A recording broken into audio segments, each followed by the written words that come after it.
দেখুন এই কাদার মধ্যে দিয়ে কিন্তু ওনারা যোগাযোগ স্থাপন করে। আর বাড়িটা দেখলে বুঝতে পারবেন, এই যে জলের মধ্যে দিয়ে আমি যাচ্ছি। ও আপনার মা এটা, তাই তো? মাটির ঘরে বসবাস করে।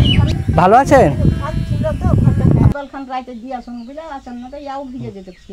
কি পরিস্থিতি বাবা। আর এই ঘরে কে থাকে? ওই ঘরে থাকতো আমরা দুই মা বেটি, একদম আমার মতন কষ্টে কেউ থাকে না।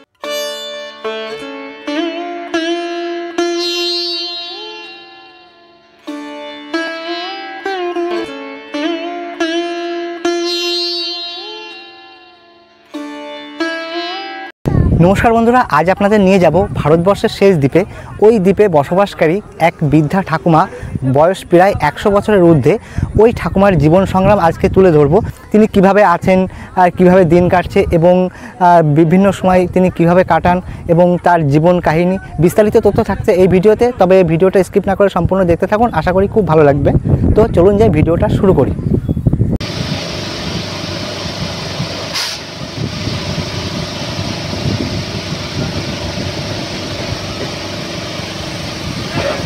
গুড মর্নিং বন্ধুরা, মুর্শিদাবাদ থেকে আপনাদের স্বাগতম। এই মুহূর্তে উপস্থিত আছি শিবপুর ঘাটে। তো এখান থেকে একটা চরে যাব, সেটা হলো শয়তানপাড়া চর। তো অনেক চরের ভিডিও করেছি, কিন্তু আজকের যে চরে যাচ্ছি সেই চরের ভিডিওটা কিন্তু সম্পূর্ণ আলাদা। এই যে চরে মানুষজন বসবাস করে তাদের জীবন সংগ্রাম কিন্তু সত্যি খুব জটিল। তো আস্তে আস্তে সামনের দিকে যাব। আর এখানকার রাস্তা দেখুন কি অবস্থা। আর ওই যে দেখা যাচ্ছে ওইটা কিন্তু ফেরিঘাট, ওই ফেরি কিন্তু পার হতে হবে আমার। বন্ধুরা এই মুহূর্তে আমার কিন্তু দ্রুত হাঁটতে হবে। আর এই যে রাস্তা, এই রাস্তা বেয়ে আমার খুব সাবধানে হাঁটতে হবে। ফেরি কিন্তু এখনই ছেড়ে দেবে। দেখুন লোকজন আসছে। নৌকাতে উঠে গেলাম আর নৌকা ছেড়েও দিল। দেখুন এবার কিন্তু নদীর ওপারে যাব। বর্ষার সময় কিন্তু জলে পরিপূর্ণ থাকে। আর মানে বর্ষার সময় আর তার কিছুদিন, মানে 2 থেকে 3 মাস, আর বাকি 7 মাস কিন্তু এই চর থাকে, মানে বালুর চর। সেই চরের মধ্যে দিয়ে হেঁটে হেঁটে যেতে হয়। আর এই যে নদীটা, এই যে পদ্মার যে শাখা, এই পাশে একটা টার্নিং চলে গেছে। এটা কিন্তু ভৈরব নদীর উৎস, ভৈরব নদীর উৎস এইখানটায়। আর এইগুলো চলে গেল কিন্তু পদ্মা নদী। তো পদ্মা নদী কিন্তু 2 জায়গায় দেখা যায় আমাদের ইন্ডিয়ায়। এক হচ্ছে লালগোলা, আর দ্বিতীয়ত এই চরে, মানে নির্মল চর বা শয়তানপাড়া চর। তো যাই হোক, নৌকা ছেড়ে দিল। এবার ওপারে নেমে আবার কথা হচ্ছে।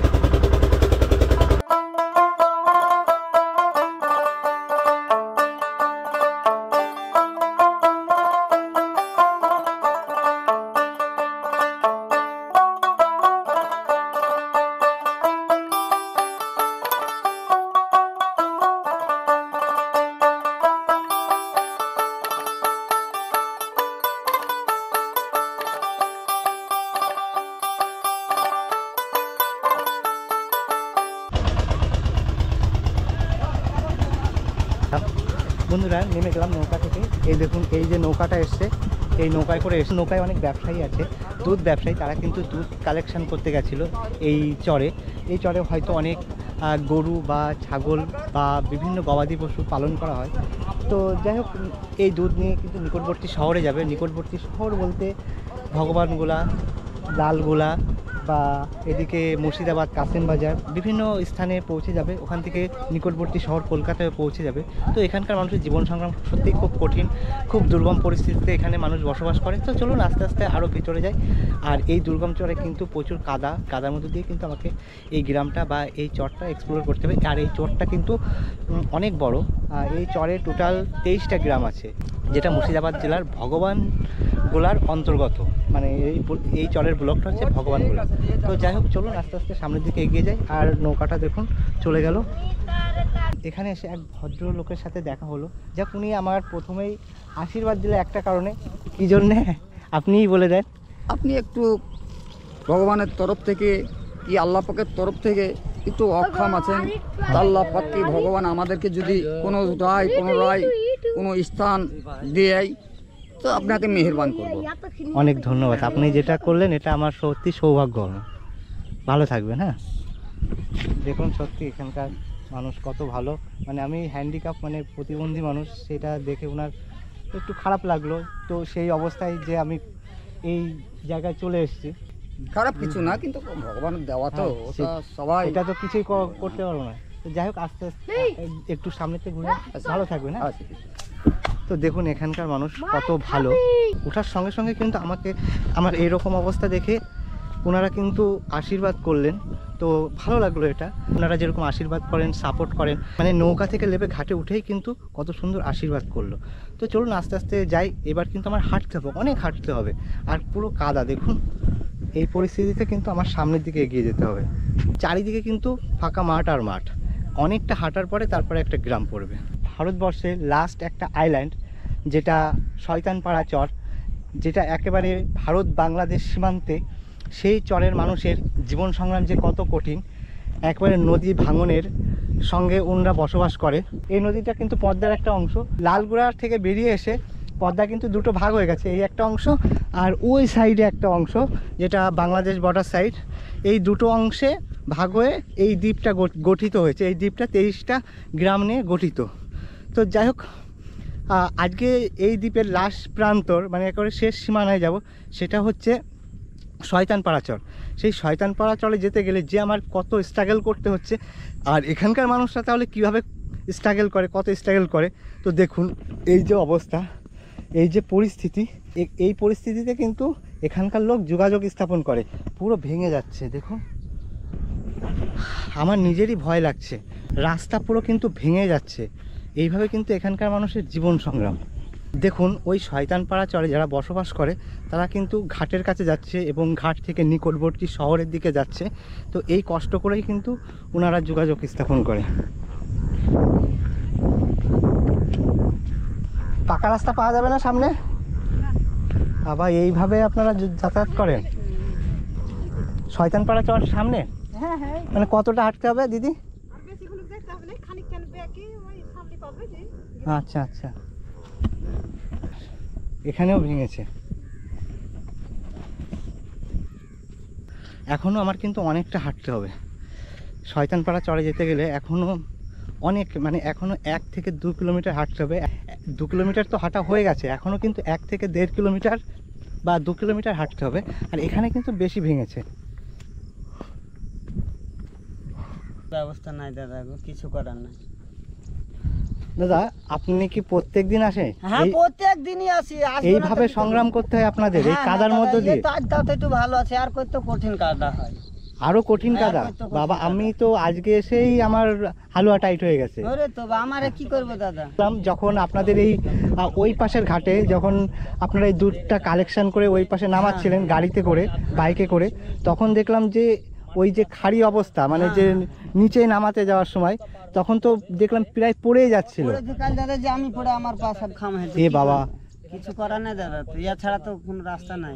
আপনাদের এই ছাড়া রাস্তাই নেই? রাস্তাঘাটে কোনো ব্যবস্থা নাই। তো এই চরের মানুষ এত দুর্গম পরিবেশে এত কষ্ট করে কি বসবাস করবে করে? দাদা, বসবাস জমি জায়গা নাই তো তারা ভাঙন এলাকার মানুষ দেখেন ভাঙছে। আচ্ছা আপনাদের তো মেন সমস্যা নদী ভাঙন আর রাস্তাঘাট। হ্যাঁ রাস্তাঘাট, আমার একটা রাস্তার দাদা সব রাস্তারই সমস্যা, বেশি রাস্তা। একটা রাস্তা পাতা। আচ্ছা এই নদীতে কি সবসময় জল থাকে? জল না, জল থাকে অল্প হয়, এখন আপনার আস্তে আস্তে গেলে পুরো বন্যা হয়ে যাবে।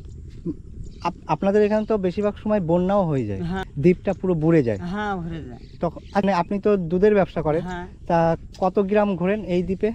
আমি ঘুরি আপনার এই যে এখানে 3-4টে গ্রাম। আচ্ছা এই দ্বীপটায় টোটাল কতগুলো গ্রাম আছে? গ্রামে গন্তি নাই, বহুত আছে দাদা। বহুত গ্রাম, তাই তো? আমি শুনলাম 23টা গ্রাম আছে। 23টা গ্রাম আছে টোটাল, হ্যাঁ। তার মধ্যে আপনি 3টে গ্রামে দুধ কালেকশন করেন। 4টে। তা এখন দুধের দাম কেমন? দাম এখন দাদা বর্ষাতে দুধের দাম পাই না 30-32, আর মোষের দাম পাই 50। মোষেরটা 50 আর গরুরটা 30-32। গরুরটা 30। তাই এই যে আপনি এত কষ্ট করে গ্রাম ঘুরে দুধ কালেকশন করছেন, তা আপনি লাভবান হন তো? লাভ মানে এখন দাদা বর্ষায় হইতে পারি না, শীতে হয়। এখন শীতে হয় কিন্তু বর্ষায় হয় না। বর্ষা হয়। তাহলে এই চরে বসবাস করে যারা তাদের সত্যি খুব এই নদীটা পদ্মার একটা অংশ, একটা মেন পদ্মা ওই দিক দিয়ে বয়ে গেছে। হ্যাঁ মেন পদ্মা ওই দিক দিয়ে বয়ে গেছে। হ্যাঁ। আচ্ছা আপনার বাড়ি কি এই চরেই? আমার বাড়ি ওই এখান থেকে আরো 15 মিনিট যেতে হবে দাদা গাড়ি চাললে। আচ্ছা আচ্ছা। আচ্ছা আপনাদের এই নদীতে মাছ হয়? বহুত মাছ হয়, মাছ ধরে যারা হয়। এটা তো ও। কম হয় দাদা, ওইটাতে বেশি। ওইটাই বেশি হয়। তা শুনেছি ওই পাশে আবার বাংলাদেশ ক্যাম্প আছে। না বাংলাদেশ বহু দূর তো দাদা, ওই বাংলারা রাজ করে খায় আমার ভারতের মাটিতে। পুলিশ আমাদের লোককে যাইতে দেয় না। হাজার হাজার বিঘা জমি আছে, কিন্তু ওরা রাজ করে খাচ্ছে, কিন্তু হ্যাঁ, আপনাদের না, দিচ্ছে। প্রহারত বিএসএফ জওয়ান ওনাদেরকে বলেন? ওই দাদা বিয়েলে কত একটু ভবিষ্যৎ মানুষ যদি কোনো দুটা ঘাস টাসকে যায় তো মাইরা কোনো আষ্টাং থয় না, মানে এইরকম ধরে লে যে মারা ধরা করে এমনি সাত মানুষ। হ্যাঁ আমাদের ইন্ডিয়ার জায়গায় ওরা এসে রাজত্ব করে যাচ্ছে। ইন্ডিয়ার জায়গা দাদা আপনি এই দেখেন না, একটু বেড়ান না, এগুলো ঘুরে ঘুরে কত জাগবো জমি জায়গা, কিছু তো করার নাই, ওরা দিবেন না তো যাইতে যাইতে দেয় সময়তে ঘাস টাস কাটতে দেয়, ওই কিছু হলি আবার। কিন্তু ওই পাশে আমাদের জমিতে ওরা এসে আবার বাংলা রাজ করে রেখেছে, আমাদের ভারতে একটা দেয় দাদা। আচ্ছা, আপনাদের জমিতে চাষবাস হয়? চাষবাস একটাই কলাই, কলাই হয়, তাই তো? তাও দাদা খাইয়ে দেয় ফাঁক পালে বাংলা। ওরা চুরি করে নিয়ে চলে যায়, তাই তো? ডাকাতের মতো সে রাতের দিনে চুরিয়ে চলে যায়। কি অবস্থা দেখুন, 100 বিঘা আপনার না হলে 400-500-700 বিঘা জমি আছে, 500-700 বিঘা জমি কলাই চুরি করে নিয়ে যায়, খাইয়ে দেয় তো হাজার হাজার গরু। হ্যাঁ, কি পরিস্থিতি দেখুন, আমাদের ইন্ডিয়ার জমি, ইন্ডিয়ার মানুষ, আর ওরা এসে সেটা চুরি করে নিয়ে চলে যাচ্ছে। খাইয়ে দেয় দাদা, কিছু করার নাই তো, কি করবে, কে যাবে এখান থেকে বলেন? যেখানে কোনো বসবাস নাই সেখানে কোনো ফসল পানি হইতে দিবে, ওরা খাইয়ে দেয়। এখানে একটা স্থানীয় যিনি ব্যবসা করে, দুধের ব্যবসা, ওনার সাথে কথা বললাম। উনি যে বিষয়টা তুলে ধরলেন, পাশেই তো মানে এই যে হচ্ছে পদ্মার একটা শাখা, আর মেন পদ্মা এই সাইড দিয়ে বয়ে গেছে। তো ওখানে আমাদের লাস্ট সীমানা, ভারতবর্ষের লাস্ট সীমানা, ওখানে প্রহারত বিএসএফ জওয়ানরা প্রতিনিয়ত পাহারা দিচ্ছে। তো ওর ওই পাশে কিন্তু মানে যে ফেন্সিং থাকে, তো এখানে তো ফেন্সিং বা কাঁটাতার নেই, তো এখানে ল্যান্ডমার্ক করা আছে। তার ওই পাশে কিন্তু লোম্যান্স ল্যান্ড বা যেটাকে বলে ফরেন্টিয়ার জোন, ওই জোনের ওপাশেও কিন্তু আমাদের ইন্ডিয়ান অনেক জমি রয়েছে। তো এই পাড়ের মানুষরা চাষ করতে চায়, সেই সব ফসলও কিন্তু ওই পাড়ের মানুষরা চুরি করে নিয়ে যায়। তো এখানকার মানুষের কিন্তু এই একটা অন্যতম সমস্যা। রাস্তাঘাট তো আছেই, তারপর যোগাযোগ ব্যবস্থা তো আছেই, তার সাথে এই আরেকটা অন্যতম সমস্যা কিন্তু এখানকার মানুষের, এই চরের বা এই দ্বীপের মানুষের থেকেই থাকছে। তো চলুন, মানে কি বলবো, হাঁপিয়ে যাচ্ছি। এই চরের যে রাস্তা, এই রাস্তা কাদার মধ্যে দিয়ে হাঁটতে হাঁটতে হাঁপিয়ে যাচ্ছি। তো চলুন আরও সামনে চলুন।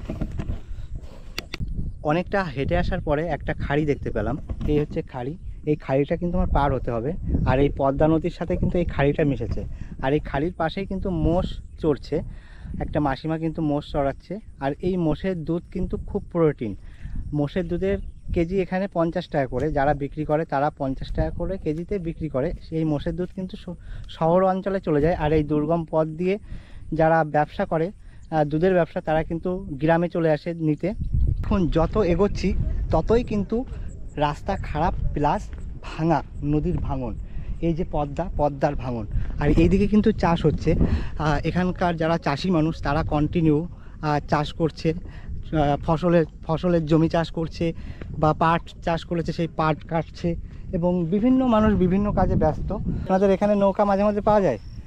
তা আমি তো হেঁটে আসলাম, আমার তো এমনি একটা পায়ে প্রবলেম। তা এত কষ্ট, মানে এই চরের মানুষদের তাহলে কেমন কষ্ট হয় সেটা? আপনার বর্ষার সময় তো অনেক কষ্ট হয়, মানে বর্ষার সময়টাই বেশি কষ্ট বেশি হয়। কষ্ট, তাছাড়া কোনো কষ্ট না। আচ্ছা, এখন নদী মানে এই নদীতে কি নৌকা আপনাদের এখানেই চলে আসবে? নৌকা মানে যখন পানি উপরে উঠবে আপনার, তখন মানে নৌকা চলে আসবে। আর এখন তাছাড়াও ঢালাই থেকে পাওয়া যাবে। গ্রামটা কত দূর এখান থেকে? গ্রাম থেকে চলে যাবে, এটাই গ্রাম। ও আচ্ছা। আর এই নৌকা এখানে না আসলে আপনি কি বাইক নিয়ে দিয়ে আসতে যাবেন ওখানে? বাবা, ওই কাদার মধ্যে দিয়ে ঢালাই যাবে। আপনাদের তো মেন হচ্ছে রাস্তার তো দরকার, না হলে তো এইভাবে এই কাদার মধ্যে দিয়ে যোগাযোগ খুবই টাফ ব্যাপার। আমি মানে এটাই ভাবছি, মানে এখানকার মানুষ কিভাবে বসবাস করে। এটা পৌঁছে দেন কি, রাস্তা খুবই দরকার আছে। একটা দাদার সাথে কথা বললাম, ওনাদের একই বক্তব্য যে রাস্তা খুব প্রয়োজন। আর একটা মাসি ছাগল চড়াতে যাচ্ছে মাঠে, তাহলে বিক্রি করতে? ও মানে আপনার মেয়ে? ও মানে নাতিনকে দেবেন, তাই তো? আচ্ছা আচ্ছা। আপনাদের বাড়িটা কোন দিকে? আমাদের বাড়ি ওই ঘোষপাড়া মধ্যে, এই স্কুল আছে শয়তানপাড়া। ও, ওটা শয়তানপাড়া চর, তাই তো? আচ্ছা, আপনি কি এই যে হাঁটতে হাঁটতে ওই খেয়া ঘাটে যাবেন? হ্যাঁ, ওই ঘাটে। বাবা, এই কাদার মধ্য দিয়ে, এই ভাঙা রাস্তা দিয়ে কি করবো বলেন? আপনার তো কিছু করারও নেই। না, যাইতেই হবে। ও দেখুন, একটা ছাগল কোলে নিয়েছে আর একটা ছাগল নিয়ে যাচ্ছে। এই বন্ধুরা, এই একটা মাসিমার সাথে দেখা হলো, ছাগল নিয়ে ওই পারে যাচ্ছে, মানে শিবপুরের দিকে যাচ্ছে ছাগলটা দিতে। ওনার একটা নাতি হয়েছে, মানে মেয়ের ঘরের নাতি হয়েছে, ওই নাতিকে দিতে। তো একটা ছাগল কোলে করে আরেকটা ছাগল টেনে নিয়ে যাচ্ছে। এই যে আমি 4-5 কিলোমিটার পথ অতিক্রম করে আসলাম, এই 4-5 কিলোমিটার পথ কিন্তু এইভাবেই এই কাদার মধ্য দিয়ে, এই ভাঙা পথ দিয়ে যাবে। তাহলে দেখুন বন্ধুরা, এখানকার মানুষের জীবন সংগ্রাম কতটাই কঠিন, কতটাই দুর্গম জায়গায়, কতটা দুর্গম অবস্থায় এখানকার মানুষরা বসবাস করে। এই চরের মানুষেরা এত অসহায়ভাবে এখানে বসবাস করছে। তো চলুন এবার সামনের দিকে তাকিয়ে হাঁটতে হবে, কারণ কাদা আরও বেশি সামনে। দেখুন এই যে কি অবস্থা, দেখুন রাস্তার অবস্থা। এই রাস্তা বেয়েই কিন্তু আমি সামনের দিকে এগিয়ে যেতে হচ্ছে, কিছু করার নেই। এখানকার মানুষরাও কিন্তু এই রাস্তা ব্যবহার করে তারা যোগাযোগ স্থাপন করে, যাতায়াত করে। তো আমারও করতে হবে। আমার একটু ভয়, কারণ যে কোনো সময় পা স্লিপ হলে পড়ে গেলে, কারণ এক পায়ের উপর চলতে হয়, তো তাই একটু সামঞ্জস্য বুঝে খেয়াল রেখে তাই চলতে হয়। এখানকার মানুষরা কিন্তু গবাদি পশু পোষেন বেশি। দেখুন প্রতি বাড়িতে ছাগল আছে। বন্ধুরা, চর এক্সপ্লোর করতে গেলে কত সংগ্রাম করতে হয় এবং কত খারাপ পরিস্থিতির মধ্য দিয়েও যায়। তো এই যে শয়তানপাড়া চরে আসলাম, যে রাস্তা তো আপনাদের দেখালাম, কিন্তু এই যে আমাদের মিন্টু রয় দাদা, আপনাদের মিন্টু রয় দাদার চ্যানেল তো জানেন, মধ্যে একটু প্রবলেম হয়েছিল, আবার নতুন করে ব্যাক করেছে। ব্যাক করার প্রথম দিনেই কিন্তু এই চরে এসছে। এই চরে এসে দেখো মিন্টুদার অবস্থা। সরি, হাতে এখানে লেগেছে, মাইকটার এখানে একটুখানি কাদা লেগেছে, এই সারা গা এই। দেখুন এই যে পিছনের অবস্থা কি, এ বাবা, জল ছিল, এবার লাফ মারতে গেছি আর পা স্লিপ করে পুরো চৈতন্য মহা। তাহলে বুঝছো আবার যাচ্ছিল এই কাদায়, একেবারে পের কাদায়। তাহলে মানে এই চর, মানে এই বর্ষাকালে এত দুর্গম, মানে এনাদের এই শেষ ভারতের শেষ প্রান্তের যে চর, এখানকারের যে দুর্গমতা, সেটা আমার এই পড়ার কাছে একেবারে তুচ্ছ ব্যাপার। সত্যি ভীষণ দুর্গমতা, কত কষ্ট করে এখানকার মানুষ। একদম পুরো গ্রামটা ঘুরলে আরও বোঝা যাবে। তো লেটস এক্সপ্লোর। আপনাদের বাড়ি কি ওইটা? আপনারা কি এইভাবেই যোগাযোগ করেন? কিছু করারও নেই, তাই না? আপনাদের বাড়ি কি আছে কেউ? আর আপনি আর আপনার মা থাকেন। ওনার বয়স কত? মনে করো যে 1100 হয়ে গেল। কত? 1100 100? বাবা, ওনার বয়স 100 হয়ে গেছে, তাও এইভাবে হেঁটে বেড়াচ্ছে। মার বেটা পুত যা ছিল, স্বামী তাহলে দুইটা বোন আছে। আচ্ছা, আপনারা দুটো বোন নিয়ে আছেন, তাই তো? ওটা আপনার বোন? না, ওই যে আমার মা। আর আপনার আরেকটা বোন আছে? আমার একটা আচ্ছা, এই ঘরে আপনারা দুইজন বসবাস করে? আগে ঘর আছে। আচ্ছা আচ্ছা, ঘর ছিল 3টে, ভাঙিয়া সব ফেলে দেবো, কি দেখবো, দুইটা কখন। আচ্ছা, আপনারা কি এই যে বাড়ি থেকে যখন বেরোন, এই রাস্তা দিয়ে ধরেই কি রাস্তায় আসেন? হ্যাঁ, ওটা হয় না, আসি পানি থাকলে পানিতেও আসতে হয়। পানি কোন অবধি পানি হয়? পানি হেলান হয়, লা যায়। বাবা, দেখুন এখানকার মানুষের যে জীবন সংগ্রাম। লা যাবে, খুব বন্যা হইলে লা যায়। আচ্ছা, আপনাদের এখান থেকে বাজার কত দূর আছে? আখরিগঞ্জ। ওই জায়গায় যেতে হয় বাজার করতে, এই কাদার মধ্যে? কাদা দিয়ে লাইয়ে যেতে হয়। কি অবস্থা মানে খুব অবস্থা। আপনাদের বাড়িটা একটু দেখিয়ে যাবো একটু? আচ্ছা, দেখুন এই কাদার মধ্যে দিয়ে কিন্তু ওনারা যোগাযোগ স্থাপন করে। আর বাড়িটা দেখলে বুঝতে পারবেন, এই যে জলের মধ্যে দিয়ে আমি যাচ্ছি। ও আপনার মা এটা, তাই তো? আচ্ছা, আপনাদের এই কলে জল ওঠে তো? আচ্ছা, দেখুন এখনো মাটির ঘরে বসবাস করে। ভালো আছে? উনি হয়তো কানে শোনেন না, ওই জন্য কিছু বলতে পারছে না। আর দেখুন একেবারে ট্যাকের মাথায় একটা ঘর। ও আচ্ছা আচ্ছা, এই যে আপনাদের ঘর, বাবা, এই ঘরে আপনারা বসবাস করেন? মানে কতদিন হয়েছে এই ঘরটা পড়ে গেছে? এই ঘরটা হয়ে গেল 1 বছর, 6-7 মাস হলো ফেলে গেছি।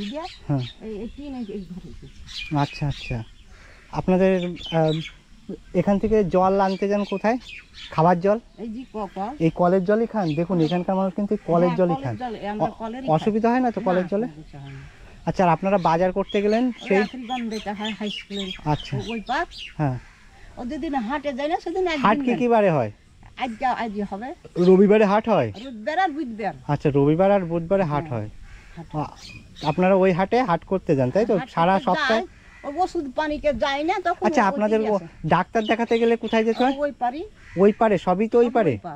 এ বাবা, এখন একটা মৃত্যু হইলেও পর ওই পারে মাটি দিতে হবে, হুম। কোনো কিছু হইলেও ওই পার যা হবে ওই পারে, ওই নদী পার হয়ে ওই পার যেতে। নদী আচ্ছা, পার যখন হয়ে জল থাকে না তখন আপনারা কি করে যান? হাঁটা যেতে হয়, এই 4-5 কিলোমিটার পথ হেঁটে যেতে হয়? হাঁটা যেতে হয়। মানে নদী- মোটর সাইকেল তারা যায়। নদীর তো 2 কিলো বললো, 3 কিলোমিটার নদীর হ্যাঁ, পথ, আর তারপরে এখানে 3 কিলোমিটার, 6 কিলোমিটার পথ আপনারা হেঁটে যান। এখন অসুখ যদি হয়, জ্বর হয়, জ্বালা হয়, না পারলে বসে বসে বসে বসে যাইতেই হবে। এ বাবা, তা আপনার বাড়িটা একটু দেখবো দেখেন তো? দেখুন ঠাকুমার বাড়িটা দেখুন, ওনারা কিন্তু এই বাড়িতে, এখানটা পড়ে গেছিল, তারপরে কাদাটা দিন। দেখুন এই ঠাকুমার বাড়িটা কি পরিস্থিতিতে এখানে বসবাস করে। হ্যাঁ, এই বাড়ি। এই হচ্ছে রান্নাঘর, এটা রান্নাঘর। এই যে রান্নাঘর, আর এই ঘরটাই কি এই থাকে? ঘরটায় একটা ছাগল আছে। ও, আপনার একটা ছাগল আছে তাই তো? কিছু নাই, ছাগলই আছে। ও, মানে বলছে ওনার কিছু নেই, একটা ছাগল আছে শুধু। আর আপনি থাকেন কোন ঘরে? থাকছিল কেন, তাই ঝাঁপ দিতে ভর্তি ভিজা গেল। ও, মানে জলে ভিজে গেছে। ভিজা গেছে, তো এই ঘরে আজ দুদিন হলো দেখুন এখানে ঘরটা দেখুন, এই ঘরে উনি থাকে। আর এই ঘরে কে থাকে? হ্যাঁ, ওই ঘরে থাকতো আমরা দুই মা বেটি, এক ও, ঘরে দুই মা, আপনারা দুই মা বেটি ওই ঘরে থাকেন। থাকি। এখন অসুবিধা হয়েছে বলে ভিজার এখন, লেগে এখন এখানটাতে থাকি। ও মানে ভিজে গেছে। আজ এই যে তিরপাল খান রাইতে দিয়ে আসুন বুঝলে, আসেন না, তাই আউ দিয়ে যেতে ঠিক আছে। কি পরিস্থিতি বাবা, এই পরিস্থিতিতে মানে আমার মতন কষ্ট কেউ থাকে না। মানে দেখুন এই কত কষ্ট করে এখানে বসবাস করছে ওনার মাকে নিয়ে। আর আচ্ছা, আপনি কি করেন? আমি কি করবো, ধনে বেকারটা পাই আর আছে কিছু। মানে বেকার ভাতাটা পান আর রেশনের চাল পান তো?